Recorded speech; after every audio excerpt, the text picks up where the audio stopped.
First Contact with Joshua Pert. Welcome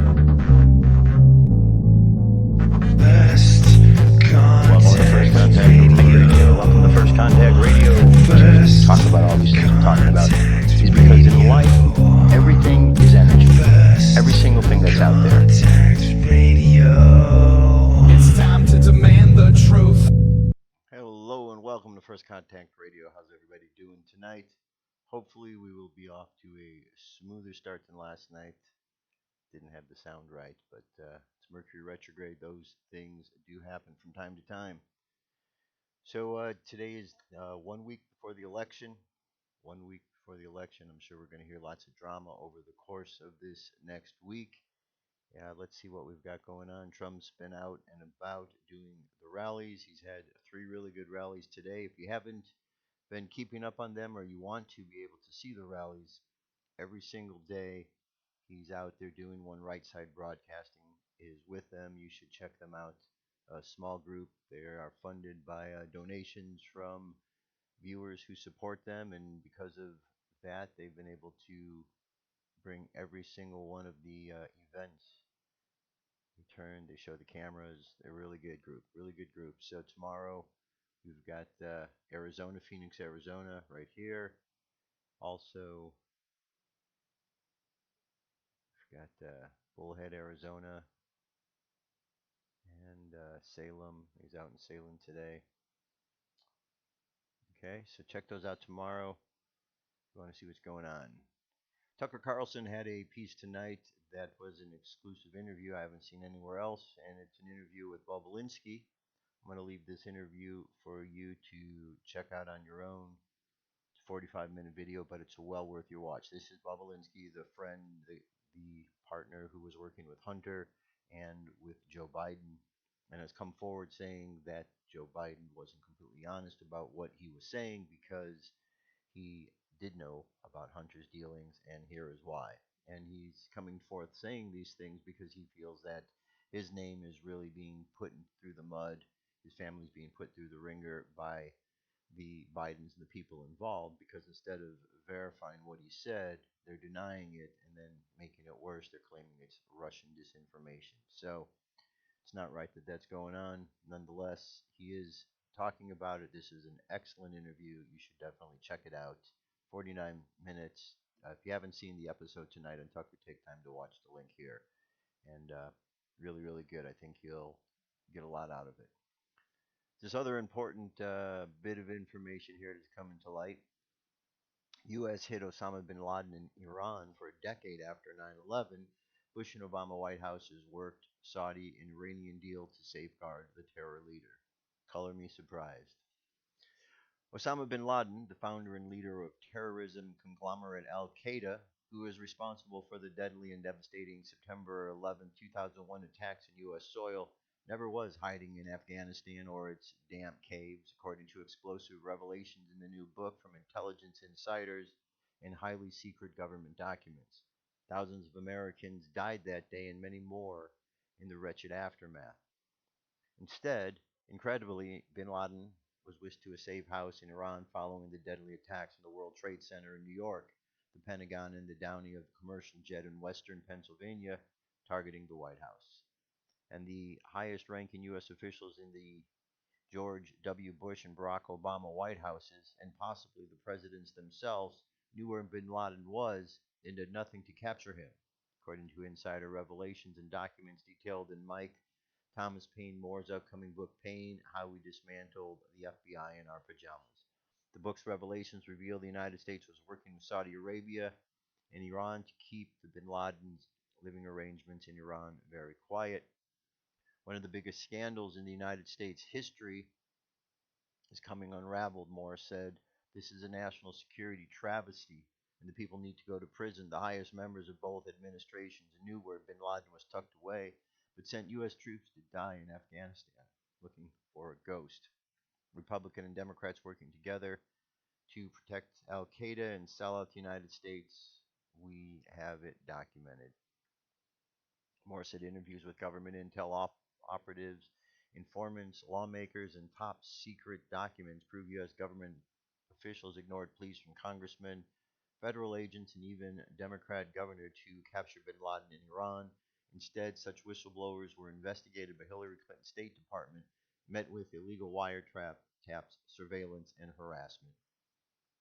Moore notes that the U.S. Special Counsel Robert Mueller was serving as FBI director during the national fraud, and high ranking FBI officials acknowledged the FBI knew too that bin Laden was living in Iran along with the CIA. Mueller's FBI had ignored intel for years showing and proving bin Laden's whereabouts. This is the man investigating President Trump. Moore said former CIA Director John Brennan is neck deep in brokering the bin Laden deal with the Saudis and the Iranians. The top lieutenants and captains serving Al Qaeda were also giving safe passage in Iran as their families, along with the bin Laden family. These terrorists, including the bin Laden's son, safely ran Al Qaeda from Iran even after bin Laden's reported execution. Meanwhile, U.S. officials looked the other way and ramped up the war in Afghanistan. $150 billion guaranteed to Iran by the Obama administration's nuclear deal, plus an unprecedented $1.8 billion in cash, was ransom for Iran to keep quiet about bin Laden's stealth living arrangements and the U.S. involvement in allowing his terror network to operate from Iran. After pressure from U.S. informants and federal agents who were planning independent ops to capture bin Laden and claimed the $25 million reward, officials arranged bin Laden's move to Pakistan and weeks later killed. A trophy kill, Moore said, to help cover the decade of crimes by U.S. officials. It was all staged. There was no informant telling the U.S. he was in Pakistan. He was moved there and killed to try to cover up for over a decade of lies and deceit while American soldiers were dying in Afghanistan poppy fields. Moore's new book, Pain, How We Dismantled the FBI in Our Pajamas, details the document's incredible betrayal. Moore was targeted by the FBI while researching the story. His home was invaded by FBI agents twice, pointing guns at his young children and his wife. All this detailed in the book. So, not surprising if you've been following the 9/11 story since it happened back in 2001, then you know that there's a lot of shenanigans going on. You know that the events of 9/11 were an inside job. It wasn't the official story that they're trying to peddle. That has been debunked over and over again through scientific inquiry, peer reviewed articles, universities that have done multi year studies, other organizations that have done studies and investigative work. Over and over and over, it's been shown that what happened on 9/11 was a complete inside job. The only issue that hasn't been resolved is bringing to justice those that were involved in the process. And those who were highly involved were the Bush family and members of the Bush administration, but we're not supposed to know that, or the Americans who are asleep are supposed to know that. So here's all this information coming to light. It doesn't surprise me one bit, and it shouldn't surprise most people who really knew what was going on, because we all know that the Bushes were not innocent in this whatsoever. And we also know that there's a good number of media who are out there in the media this day that were there and were quite the gatekeepers for 9/11 truth. So it's a long, drawn out story. A lot of people knew what was going on for a long time. We're hearing about it now, which is great, but nonetheless, it was a event that a lot of people went and died. Some good men and women joined the military. They died all in a battle over something that ended up being quite the ruse. Quite the ruse, and unfortunate for our country, but good that the info's coming to light. Okay, here is a Project Veritas. I telling you yesterday that this was coming to light, and here it is. It's 17 minutes 56 seconds. I'm going to leave this for you to watch, but during the course of this video, it focuses on this woman here and this other woman here who are very much involved with voter fraud. And it goes through and they're explaining in great detail what it is that they do and how many votes that they actually are able to change and be responsible for, which is quite a great deal. And they go on to admit in here that they know what they're doing is illegal, yet they're doing it nonetheless. So this is one location. How many other locations are going on like that? Probably quite a great deal. So check that out. I think you'll find that quite fascinating. Here's another link. I'm not going to play this because last time I played one of these links over here, I got the copyright ding over from YouTube. Told me, the typical that I was in violation of community standards. So here's Steve Bannon, and he is talking about Hunter Biden. And there's an actual audio tape where you get to hear Hunter, and there's a confirmation of his involvement with these emails and with what's going on here and the accusations that are being levied towards him. So you definitely want to check that out because it's what's happening at the moment.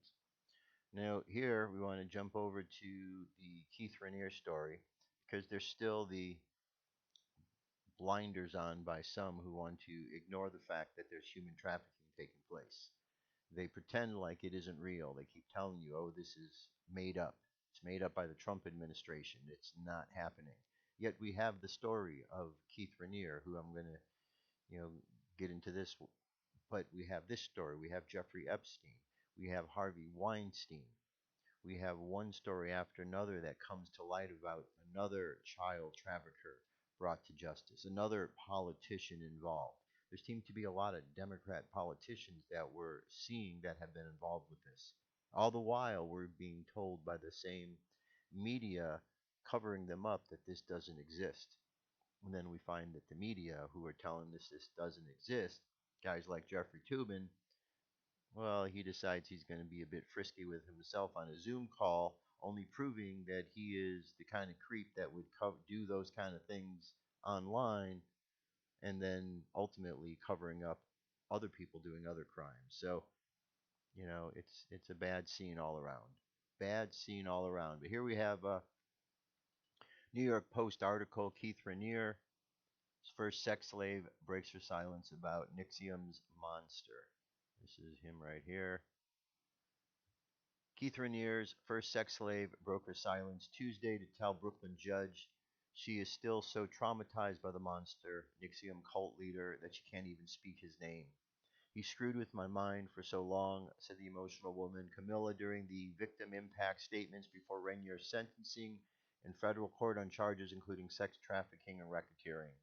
It's difficult for me to utter his name, so I will only refer to him as he, she said to the 60-year-old Svengali who paraded around as a Gandhi-esque self-help guru, but in reality horrifically abused scores of young women. I can still hear his voice in my head. It continues to be a daily struggle.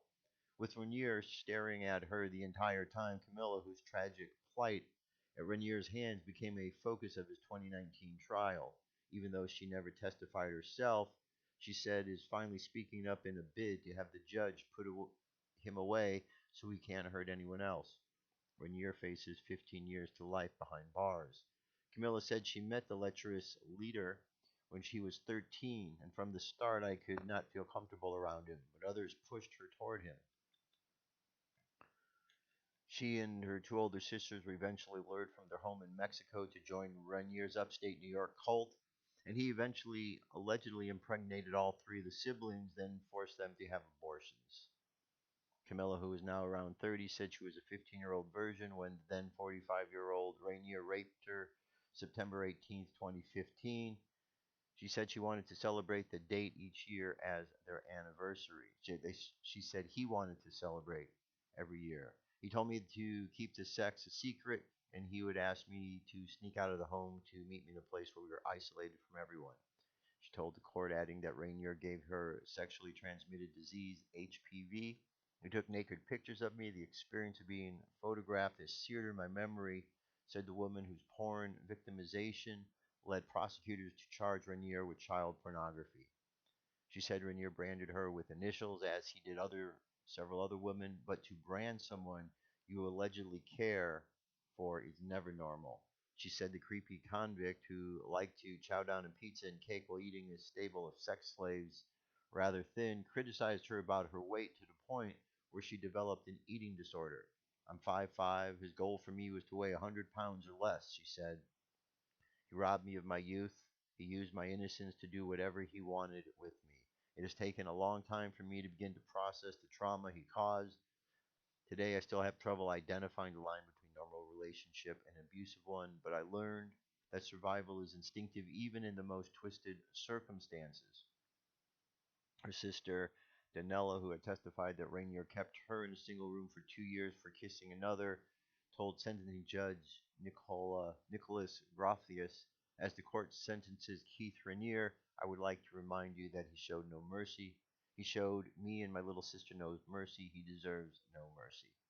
The woman's mother, Adriana, called Raniere the beast of darkness. At the sentencing, it's not for me that you have to ask forgiveness, she told the convict. It is from them, my children. If you realize how you have damaged them, then you will fall to your knees. She noted that the girl's father and one of the sisters still support Rainier, but her son and Camilla's Daniel's brother warned at the hearing, Keith, your time has come. So very, very sad, sad story. That's part of the dark side of Hollywood. People turn on the television, they watch the movies, they see the side of Hollywood that looks great and wonderful in front of the cameras. They see the Hollywood stars out at these events wearing their nice clothes and all decked out.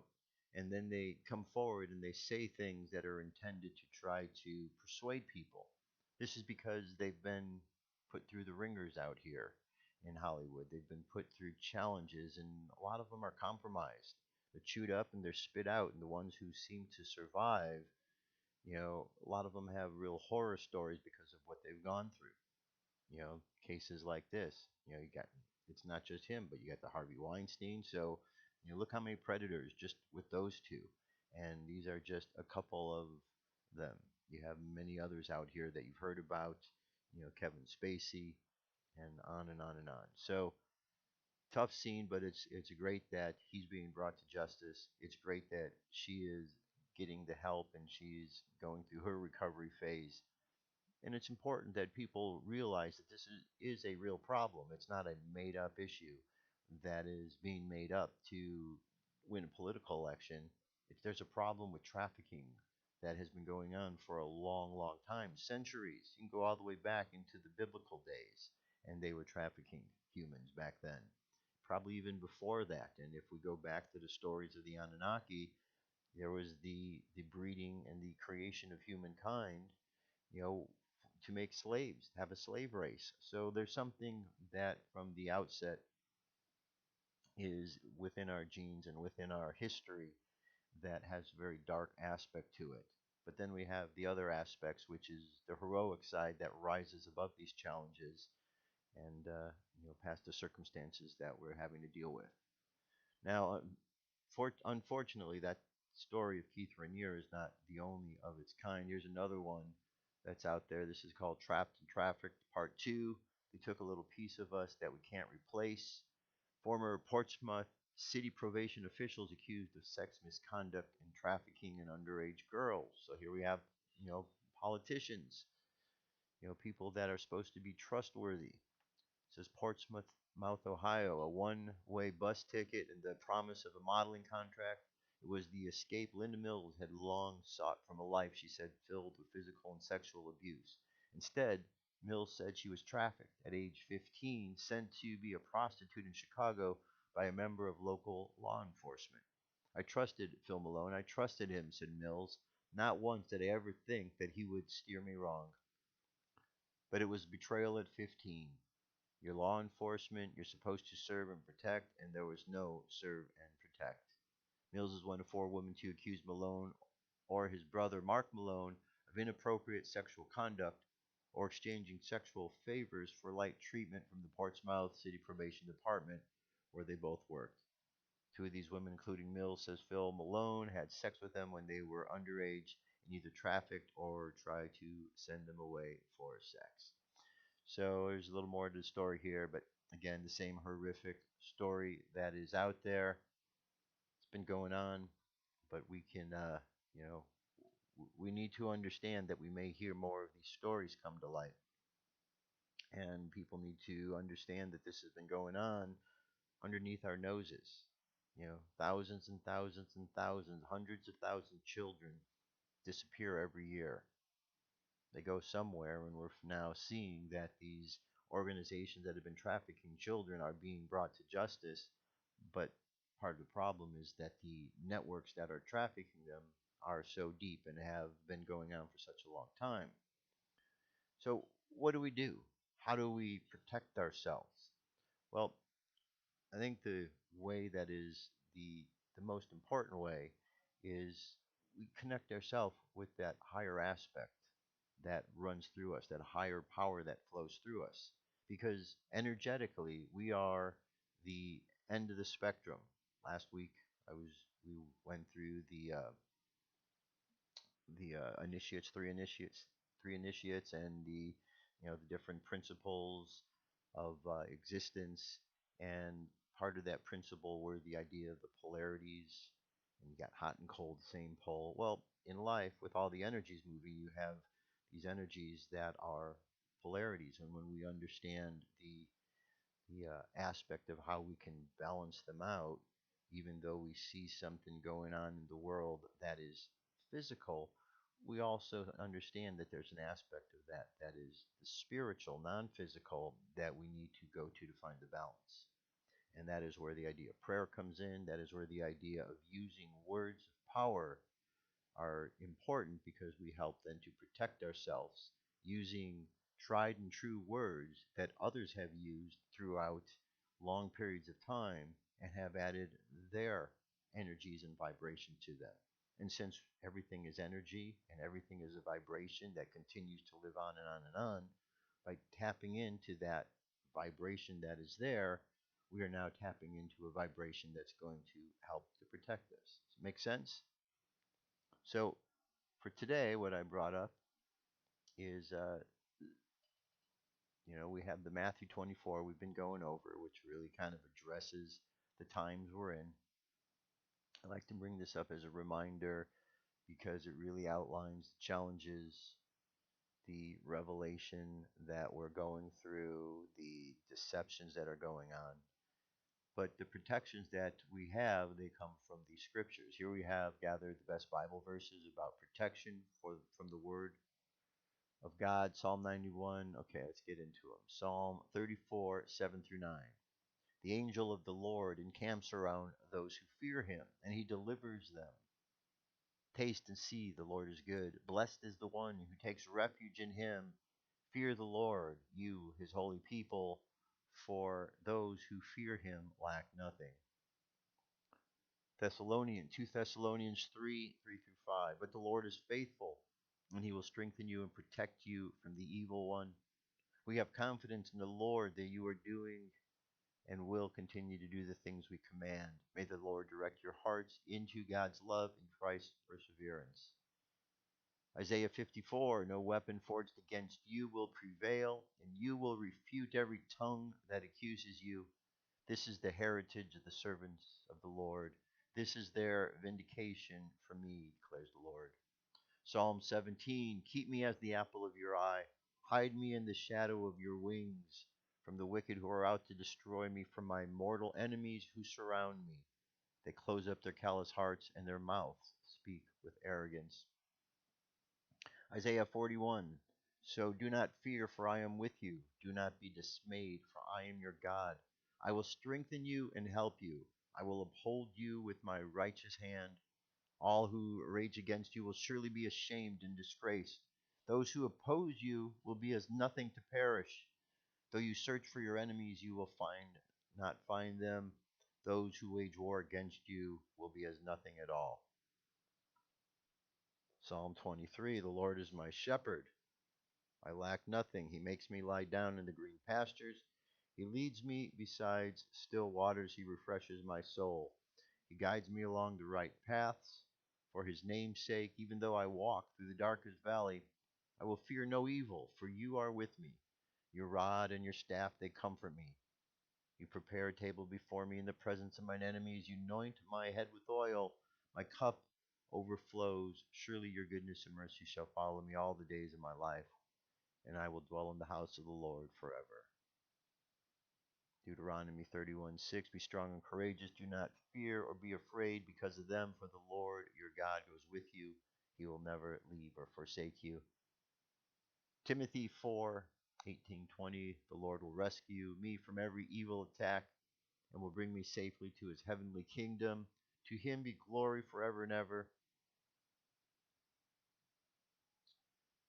Proverbs 18, the name of the Lord is a fortified tower. The righteous run to and are safe. The wealth of the rich is their fortified city. Psalm 121, the Lord will keep him from all harm. He will watch over your life. The Lord will watch over you, your coming and going, both now and forevermore. Psalm 32, you are my hiding place. You will protect me from trouble and surround me with the songs of deliverance. Nxivm 1:7, the Lord is good, a refuge in times of trouble. He cares for those who trust him. Psalm 3:5, but you, Lord, are a shield around me, my glory, the one who lifts my head high. I call out to the Lord because he answers me from his holy mountain. I lie down and sleep. I wake again because the Lord sustains me. In Isaiah 43, when you pass through the waters, I will be with you, and when you pass through the rivers, they will not sway over you. When you walk through the fire, you will not be burned. The flames will not set you ablaze. You know, these are very important that we acknowledge that there's these energies around us, that there's guidebooks that we can use to tap into these energies. Some think it's silly, but that's okay. That's okay if they think it's silly because we've been used to and conditioned over the years to push away the idea of God, into our lives. We've been made to think it's silly.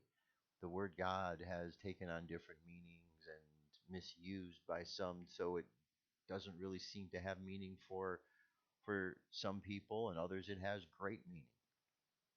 Yet we're not here by ourselves. We're here because there is something flowing through us that has given us life. And while we're here, it's not just about doing the physical. There's opportunities here for us to grow, but we're going to leave this reality and we're going to go on someplace else. So the lessons we learn here, the deep soul lessons, are the important ones. So while we're going through this election cycle, while it is happening to us in the physical reality, we also need to stay grounded in our morals and stay grounded in our beliefs of what is right and stay focused on that and stay away from the things that are we know to be wrong and stay away from the things that were the mistakes of the past because we're constantly being tricked into falling into that trap to keep making the same mistakes, to keep believing the same lies. A lot of times when I'm talking to others, there seems to be a general sense of discouragement, as if evil always wins, as if good never is going to finally come through. Yet many people believe in God and believe that good can happen, but they're just so knocked down in the world that there's a lot of doubts and fears. I'd say that we're at a time right now where there's a real resurgence in people's faith, and that if we just really look for it, I think that we'll start to find that we are opening up and we are becoming more available to that spiritual energy that is given down to all of our humanity, so that we can look beyond the pettiness of these elections and the things that we're doing and maybe come together and see what we could create as a society if we're not fighting with each other and creating all these wars. We're so used to for so many years these presidents, these new world order, presidents that were coming along and were wanting to take us to war and fight. We've become conditioned to that. And now we have a president who's taking us away from war, and yet people are seeming to get upset with that. And some of these are the same people who didn't want war to begin with, but now because of the need for political points and pandering, they're going to be okay with it.